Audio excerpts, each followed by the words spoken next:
o tema da pregação vai ser a moral bíblica ou a moral cristã. Nós vamos dividir esse estudo em 3 partes. Nós vamos definir moral, nós vamos entender a situação moral do homem à luz da Bíblia e depois nós vamos analisar um texto em Romanos 3, de 9 a 20, que trata da situação moral do homem.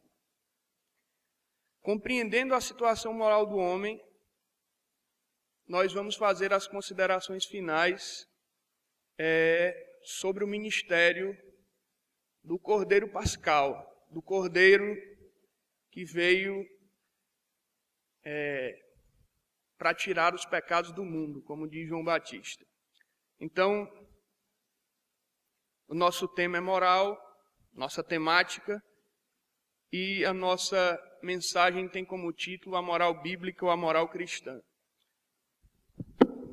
Meus irmãos, essa temática moral, compreender a moral, é uma temática difícil, mas a Bíblia está repleta de temas morais.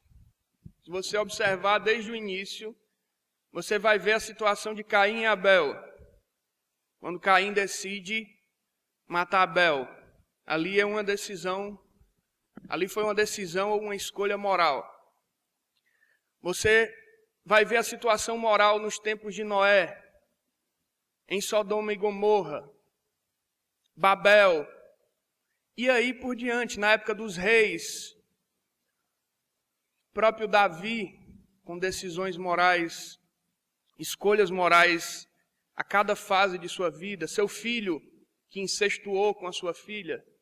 Então a Bíblia é um livro repleto da questão moral. Só que normalmente nós não estudamos e não paramos para pensar a respeito da moral bíblica, da moral cristã. Então, nós vamos iniciar para definir moral com o exemplo de Adão e Eva no Éden. Quando Deus coloca Adão e Eva no jardim, para cuidar do jardim, Ele diz: de todas as árvores vocês podem comer, com exceção da árvore que está no meio do jardim, a árvore do conhecimento do bem e do mal. Então, ali, Deus coloca diante de Adão e Eva uma escolha moral: comer ou não da árvore do conhecimento do bem e do mal. E aquela escolha, ela é uma escolha que diz respeito à pessoa de Adão e à pessoa de Eva. É uma escolha individual, própria de cada um deles. Então, com esse exemplo, nós vamos definir o que é moral e depois dar alguns exemplos para esclarecer o entendimento. Moral é o pensamento livre sobre as escolhas que a vida coloca à nossa disposição. Então a vida coloca uma série de escolhas à nossa disposição. E a moral é o esforço intelectual que fazemos para escolher.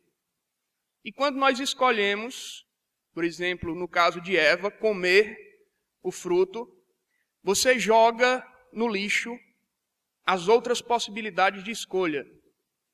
Então, repetindo, moral é um pensamento livre sobre as escolhas que a vida coloca à nossa disposição.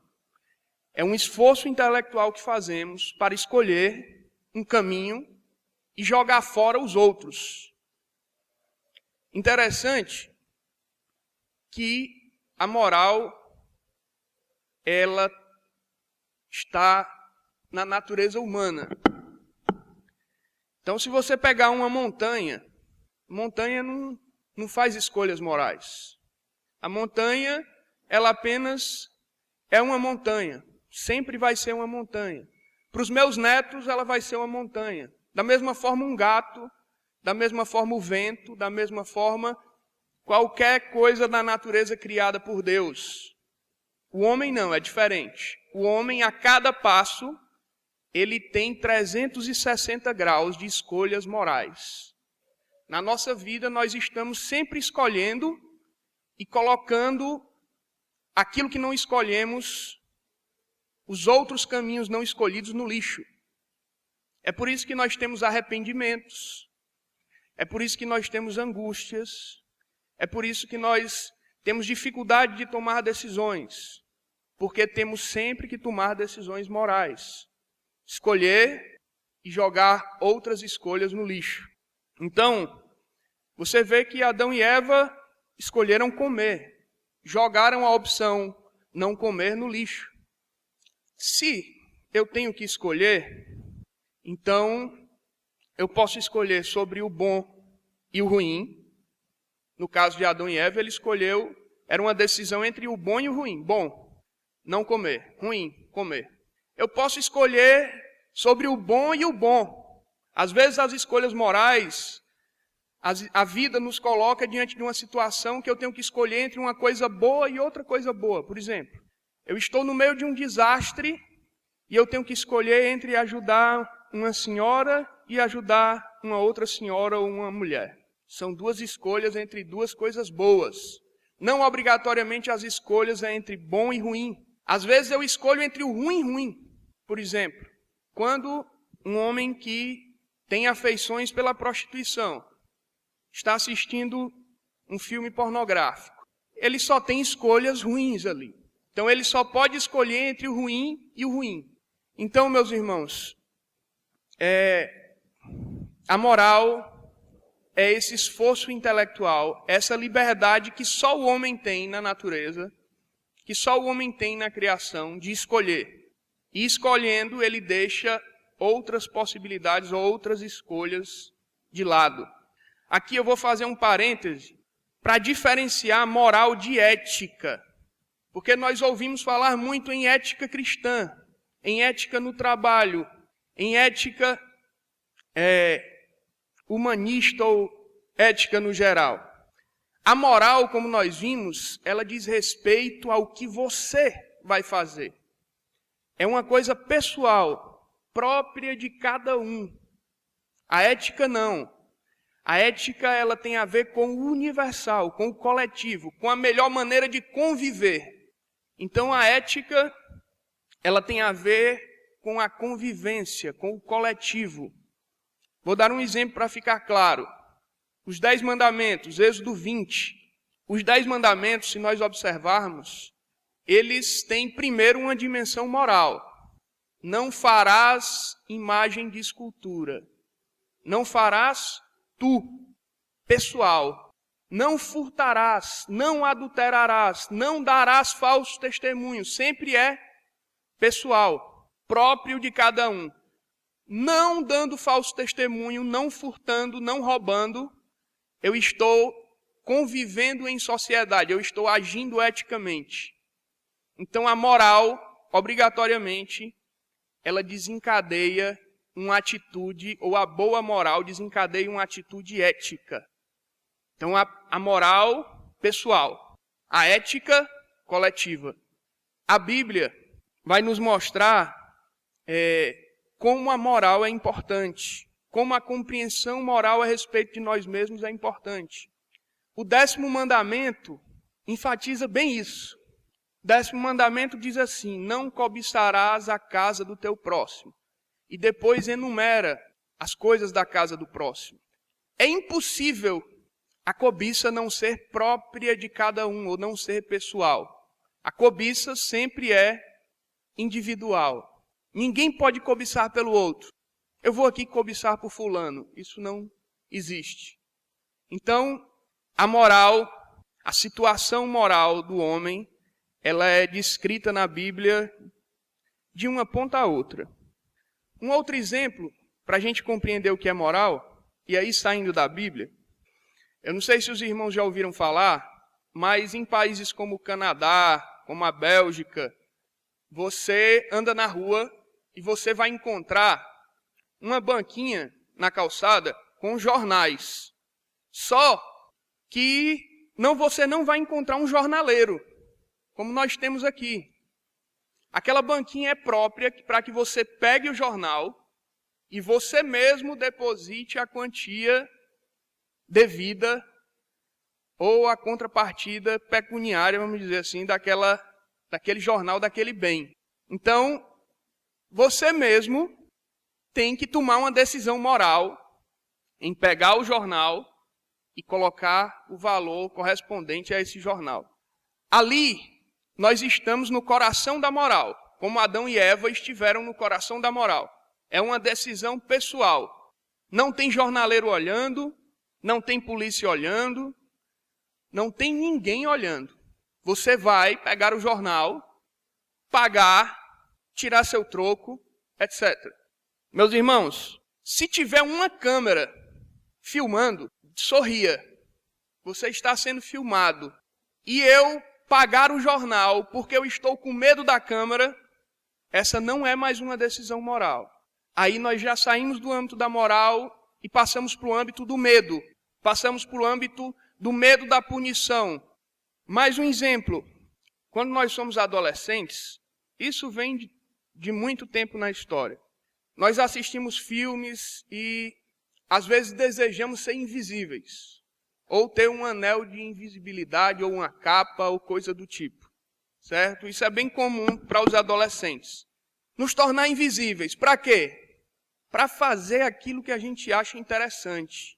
E muitas vezes isso tem a ver com decisões morais. Então, você, às vezes, não invisível, de corpo presente, você é um cara gente boa, você não cobiça a mulher do próximo, não furta, você anda na moral. Mas se colocarem diante das suas posses, a possibilidade de se tornar invisível, você furtaria ou cobiçaria a mulher do próximo, adulteraria, etc. Nesse exemplo, nós podemos definir moral mais uma vez. Moral é aquilo que você faria mesmo que estivesse invisível, mesmo que não haja ninguém vendo. Todos nós nos encontramos todos os dias no coração da moral. Vou dar uma olhadinha aqui, ver se tem alguém vendo. Para mim, dar uma olhadela, uma mulher. Então, ali você estava no coração da moral, mas por medo, você dá uma olhadinha. Então, todos nós nos encontramos no coração da moral muitas vezes por dia, decidindo, escolhendo e jogando outras escolhas no lixo. O último exemplo para a gente compreender moral. Normalmente, nós dizemos assim, por exemplo, vamos colocar polícia que vai moralizar. Vamos colocar radares que vai moralizar. Vamos colocar câmeras porque isso vai moralizar. Mas nós acabamos de ver que quando tem câmera, quando tem exército, quando tem polícia, quando tem multa, quando tem prisão, na verdade nós não estamos tratando de moral. Isso significa exatamente o contrário. Quando nós temos câmeras, exércitos, polícia, prisão, nós estamos falando que a nossa sociedade ela é desmoralizada. Ela indica a situação moral do homem. Por quê? Porque o homem, sabendo o que é certo e errado na sua sociedade, ele não consegue, sem instrumentos de repressão, agir na moral, ou de acordo com a moral da sua sociedade. Então, esses instrumentos, eles indicam uma sociedade desmoralizada. Por exemplo, você chega em um prédio empresarial em Fortaleza, ou em qualquer capital do mundo, e o cara pede a sua identidade. E ele quer saber o andar que você vai, a sala que você vai. Às vezes ele lhe fotografa. Ele pede todas as indicações para que você não saia da linha. Por quê? Porque ele não acredita a priori que eu vá agir na moral. Então ele já se previne. Essa é a situação da moral. Deu para entender? A questão moral, ela é uma questão pessoal. Ela é uma questão de escolha. Ela não tem a ver com instrumentos repressivos. Ela não tem a ver com câmeras. Ela não tem a ver com polícia. Ela tem a ver com você. Os 10 mandamentos são um exemplo nítido da moral bíblica. Não furtarás. Tu não furtarás. Quando Deus ameaça os homens em Levítico e Deuteronômio, ele diz Se vocês cumprirem a lei, serão abençoados. Se vocês descumprirem, serão amaldiçoados. Ele está reconhecendo ali a nossa incapacidade moral, como a nossa sociedade, colocando exércitos, colocando multas, colocando isso, aquilo, ela está reconhecendo a nossa incapacidade moral. Então a moral, ela diz respeito a cada um. É você com você mesmo. Meus irmãos, se nós temos que fazer escolhas, quem vai definir o que é uma escolha boa e o que é uma escolha ruim? Isso é uma pergunta importante. Quem vai definir? Tem duas respostas. Primeira delas, o homem define. O homem define. O homem define o que é certo e o errado.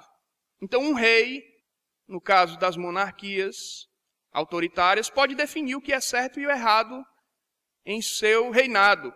Por exemplo, na Arábia Saudita, os sheiks definem que as mulheres têm que andar de burca.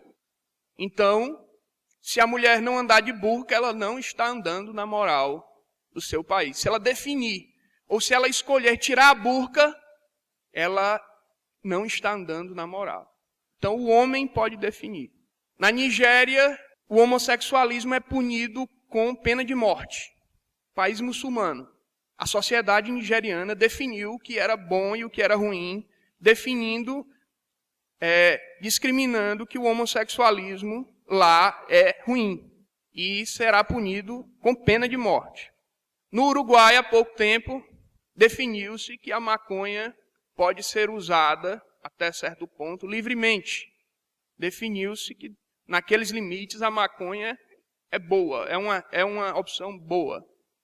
Então, a primeira resposta de quem define o que é bom ou ruim, o homem pode definir, ou sozinho, ou em coletividade. Nós poderíamos dar muitos exemplos do homem definindo o que é bom ou ruim. Na segunda resposta, meus irmãos, Deus define o que é bom ou ruim. A revelação de Deus define o que é bom ou ruim. Na revelação de Deus, nós vamos encontrar um padrão do que é bom ou ruim, do que é certo ou errado. Um padrão moral. Mais uma vez, eu posso citar o exemplo dos 10 mandamentos. É o padrão moral de Deus para a nação de Israel. E os seus princípios são princípios para nós, cristãos, ainda hoje. Jesus, em Mateus 22, 34 a 40, vai dizer que amar a Deus e amar ao próximo são os 2 mandamentos mais importantes e deles dependem toda a lei e os profetas. Ou seja, a revelação dada a Israel, ela serve integralmente em seus princípios para nós. Então, meus irmãos, quem define o que é bom ou ruim? Ou o homem, ou Deus. Então, nós vamos andar moralmente de acordo com o homem ou de acordo com Deus. Porque se vamos fazer escolhas, precisamos de balizas, precisamos de padrões. Então, nós vamos partir para o segundo ponto, depois de definir moral. Nós vamos ver como a revelação de Deus trata a moral, ou trata a situação moral humana, situação moral do homem. Esse é o nosso segundo ponto. Como a Bíblia descreve a situação moral do homem. Romanos 3:23, um texto bem conhecido. Todos pecaram e carecem da glória de Deus. Todos pecaram e todos carecem da glória de Deus. Agostinho de Hipona disse que carregamos a marca do pecado original e carecemos da graça de Deus. A mesma coisa que Romanos diz. Todos nós pecamos e sofremos as consequências desse pecado e carecemos da glória de Deus. Eu vou dar 2 exemplos de como a Bíblia nos descreve moralmente. Existem muitos, vou trabalhar com 2. O primeiro é, mais uma vez, o exemplo de Adão e Eva. Adão foi colocado por Deus para ser uma espécie de guardião do jardim ou da criação.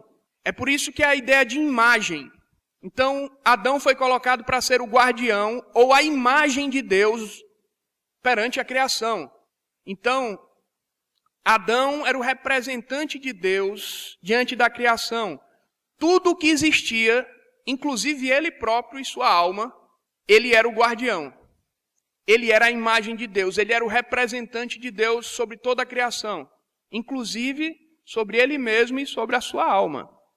Logo, nós chegamos a uma conclusão. Tudo é emprestado ao homem. Nada é de sua propriedade. Adão era o guardião e não o dono. Deus é o dono. Adão era a imagem de Deus diante da criação, que incluía ele mesmo. Com a cobiça que nós vimos, no primeiro exemplo sobre moral, Adão e Eva pecam. É o que Romanos 3:23 fala. As consequências do pecado de Adão permanecem. O segundo exemplo, que complementa esse primeiro, para a gente prosseguir, é o episódio de Moisés na sarça ardente. Meus irmãos, eu não estou indo para o texto, porque são textos longos. Aí eu estou resumindo aqui com as minhas próprias palavras. Mas nós vamos já para o nosso texto. No episódio da sarça ardente, os irmãos devem lembrar, Moisés pergunta a Deus o nome dele. E Deus responde, eu sou o que sou. Ou, uma outra tradução, eu sou aquele que é. Aqui nós complementamos o que nós dissemos acima, ou antes. Só Deus é. Só Deus tem ser. Eu sou o que sou. Eu sou aquele que é. O homem só tem ser por empréstimo. Toda a criação só tem ser, ou só é por empréstimo de graça. Então, essa é uma diferença essencial entre Deus e a criação. Deus é, o homem só é por empréstimo, o homem só é de graça, ou pela graça. Interessante que Paulo reconhece essa dependência absoluta de Deus, inclusive para ser. Lá em Romanos 11:36 ele vai dizer, dele, por meio dele e para ele são todas as coisas. Então, meus irmãos, aqui nós temos uma descrição clara da situação moral do homem. O homem só pode ser em Deus, mas com as consequências do pecado, com a negação da dependência de Deus por Adão e Eva, porque quando eles aceitam comer a árvore do fruto do bem e do mal, o fruto da árvore do bem e do mal, eles negam essa dependência e orgulhosamente procuram a autonomia de Deus.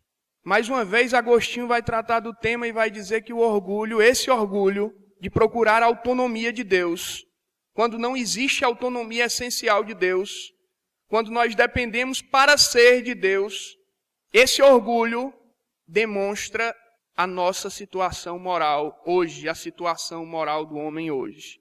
Todos pecaram e carecem da glória de Deus. Todos nós sofremos as consequências desse pecado original. Vamos para o nosso texto, porque é disso que ele fala, da nossa situação moral, nessa busca por autonomia de Deus, nessa situação de pecado original. Romanos 3, de 9 a 20. Que se conclui?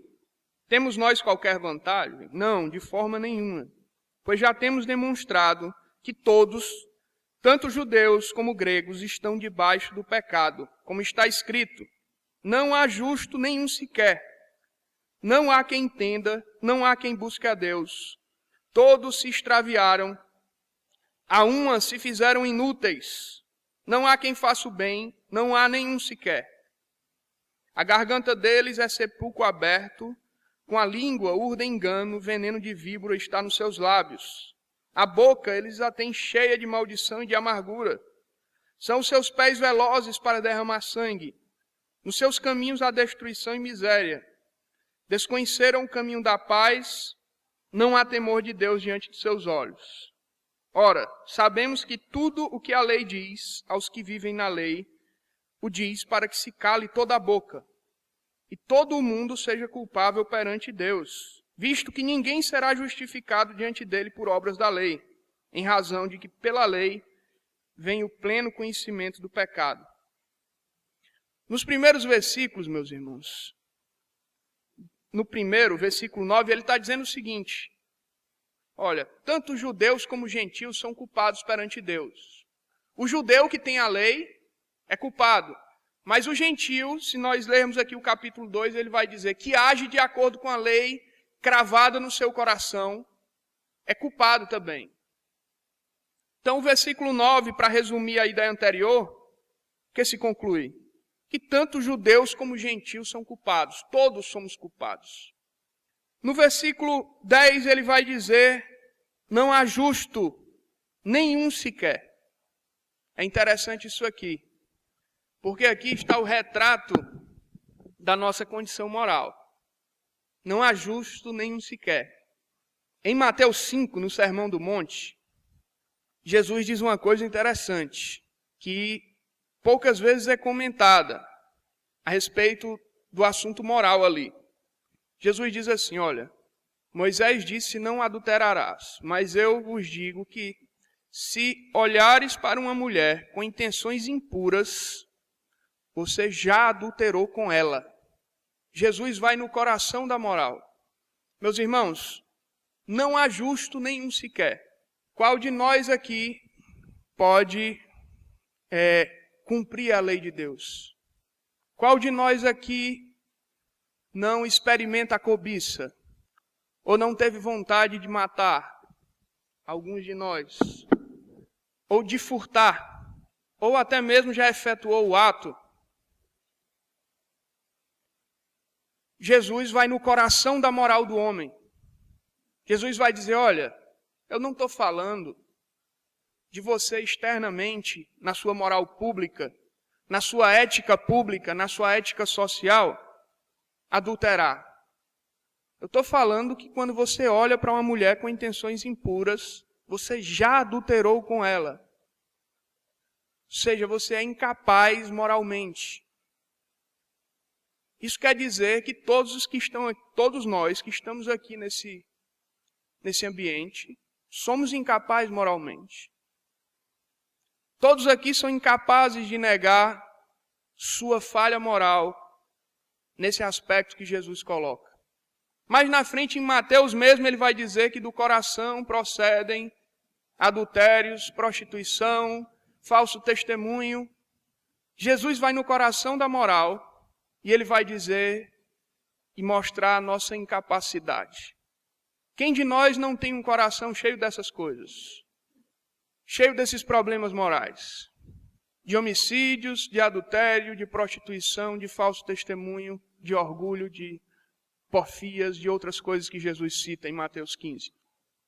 Então, não há um justo nenhum sequer. Meus irmãos, a nossa situação moral, ela compromete todo o nosso ser. É o que Paulo vai mostrar aqui, citando vários salmos. Ele continua, no versículo 11 e 12, ele diz assim, não há quem entenda, não há quem busque a Deus. Todos se extraviaram, a uma se fizeram inúteis. Não há quem faça o bem, não há nenhum sequer.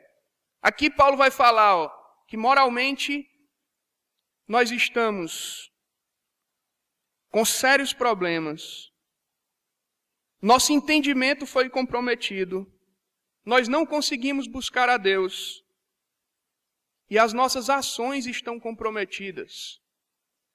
A descrição bíblica da moral do homem é de miséria total. Sem entendimento, sem capacidade de buscar a Deus, sem capacidade de agir de maneira que Deus se agrade. Essa é a situação que nós nos colocamos diante de Deus. No versículo 13 e 14 ele continua. A garganta deles é sepulcro aberto, com a língua urna engano, veneno de víbora está nos seus lábios. A boca eles a têm cheia de maldição e de amargura. Interessante que Tiago vai tratar do problema da língua. Meus irmãos, se tem um problema que nós temos é a língua. Tiago diz que é o órgão que, se nós conseguimos controlar, controlaríamos o corpo inteiro. A nossa língua sempre está pronta para colocar para fora amarguras, para ofender, para mentir, etc. Nós sabemos o que a língua é e como é difícil controlá-la. No versículo 15, 16, 17, ele diz: são seus pés velozes para derramar sangue, nos seus caminhos há destruição e miséria, desconheceram o caminho da paz.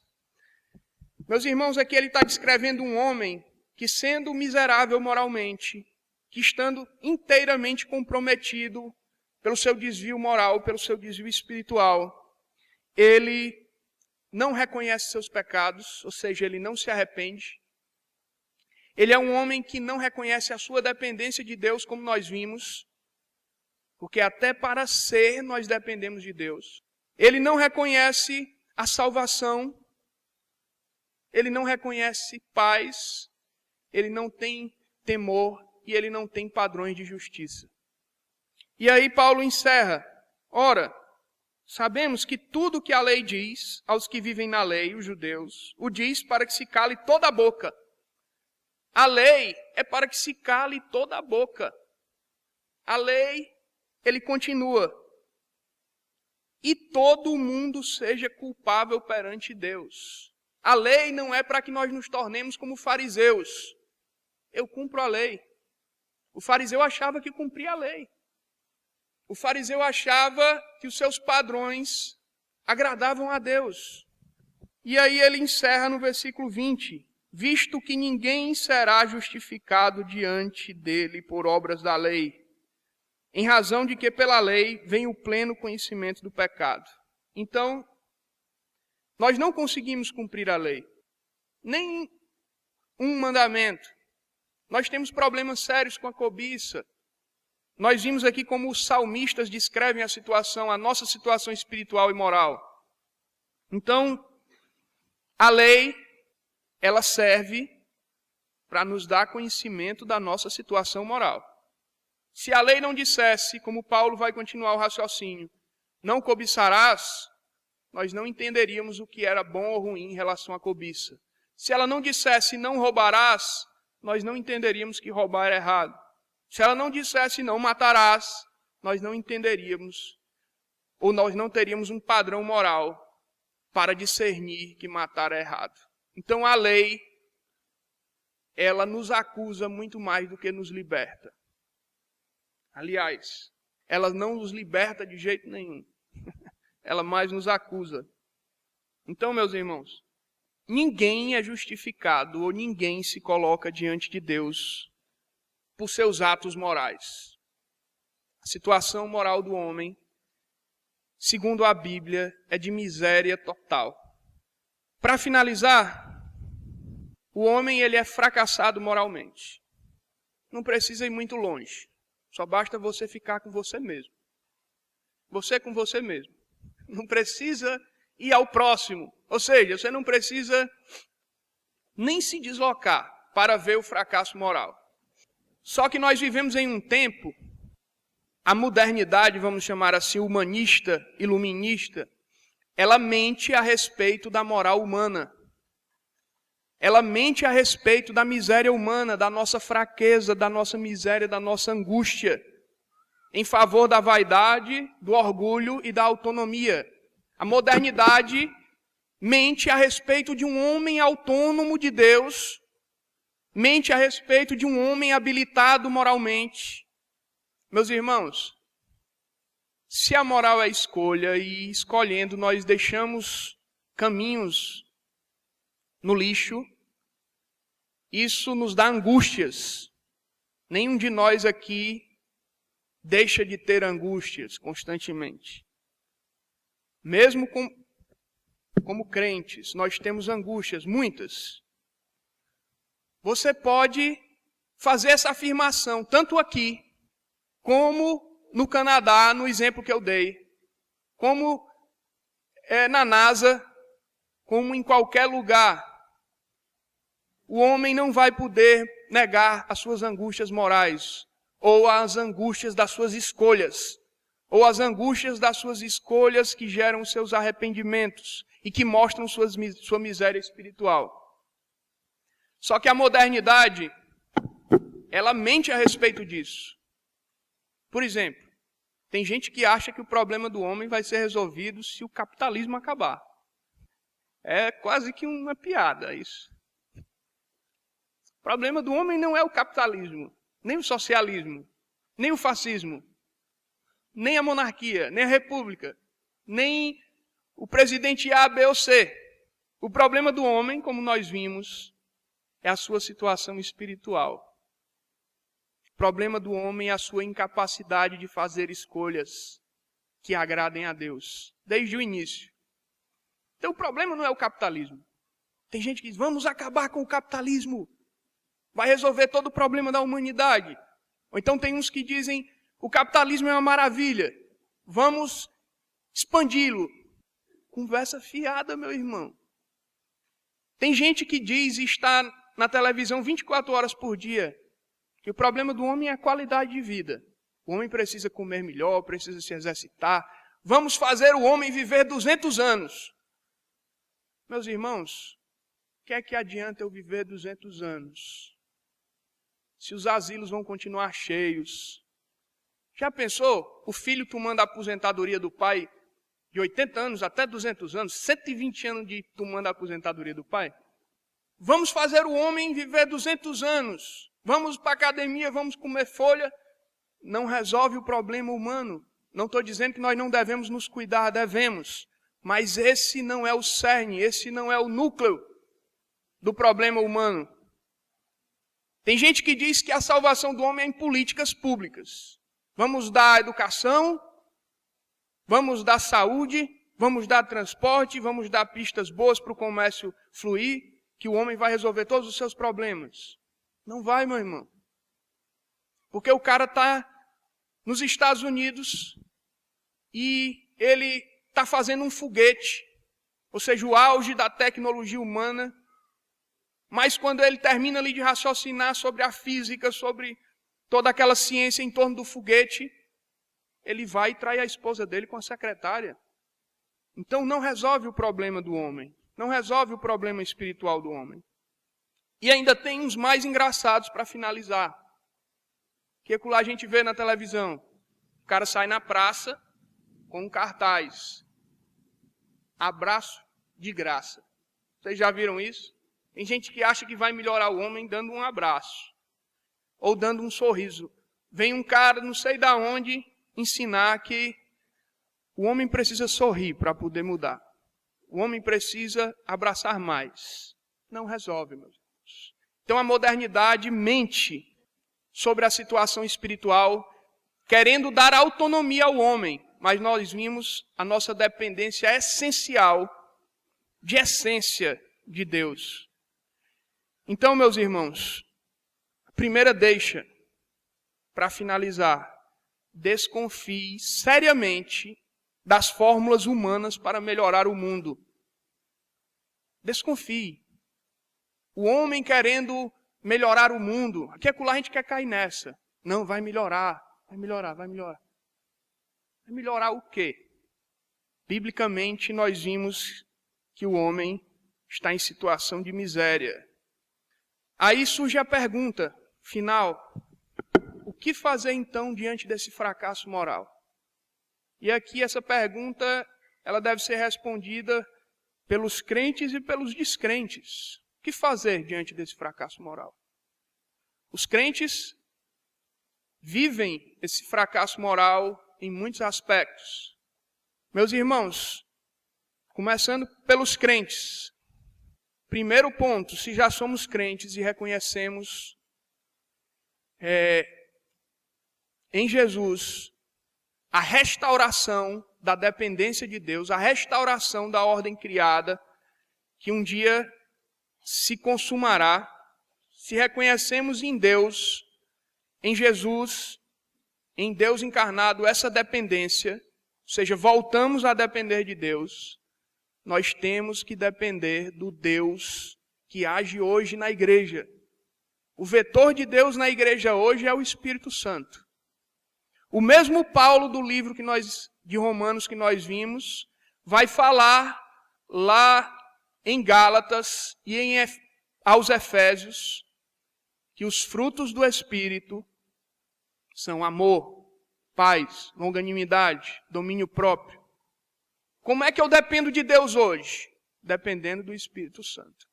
Como é que eu dependo do Espírito Santo? Em amor. Quem veio no domingo de carnaval, como é que eu dependo em amor? Obedecendo os mandamentos. É um ciclo, mas esse ciclo não é perfeito por causa da nossa imperfeição. Ele se quebra. Mas ele não se quebra permanentemente. Ele se quebra para ser restaurado de novo, é isso que a Bíblia diz. Ele se quebra para que nós possamos nos arrepender. Ele se quebra para que Deus possa utilizar a nossa situação moral, como fez com Davi, com Moisés, com Abraão, para nos aperfeiçoar.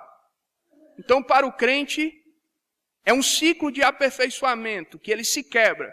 Dependemos de Deus, dependemos do Espírito Santo para dar frutos, em amor, obedecendo os mandamentos, mas não conseguimos, quebramos, recomeçamos de novo. Deus está agindo, está nos transformando, está nos ensinando, nos aperfeiçoando. O exemplo claro é Davi, meus irmãos. Davi era o homem segundo o coração de Deus, dependia totalmente de Deus. Deus o fez rei sem ele ter a mínima condição de ser rei. E ele peca contra Deus muitas vezes. Muitas vezes.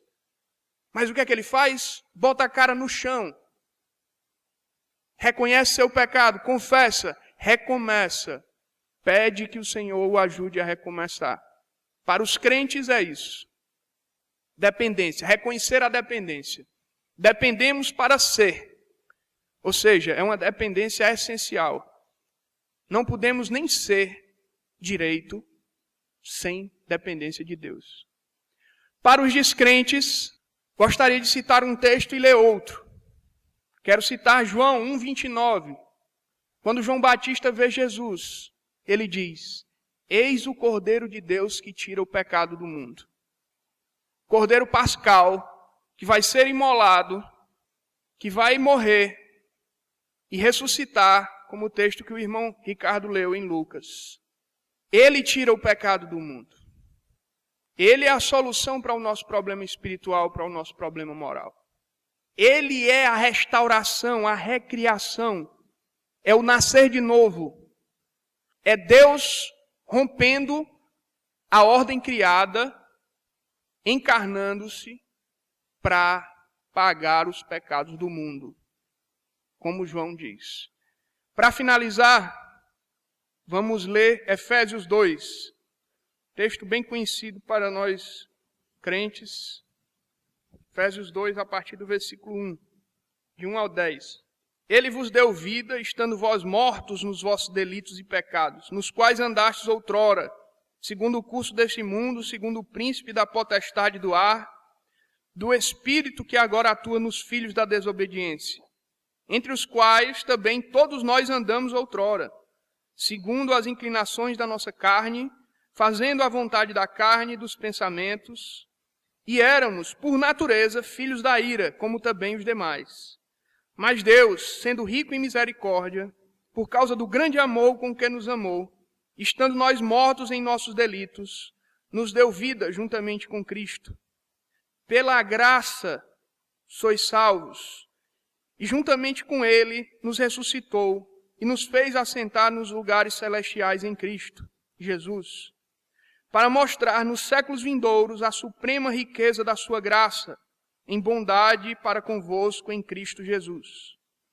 Porque pela graça sois salvos mediante a fé. Isto não vem de vós, é dom de Deus, não de obras, para que ninguém se glorie.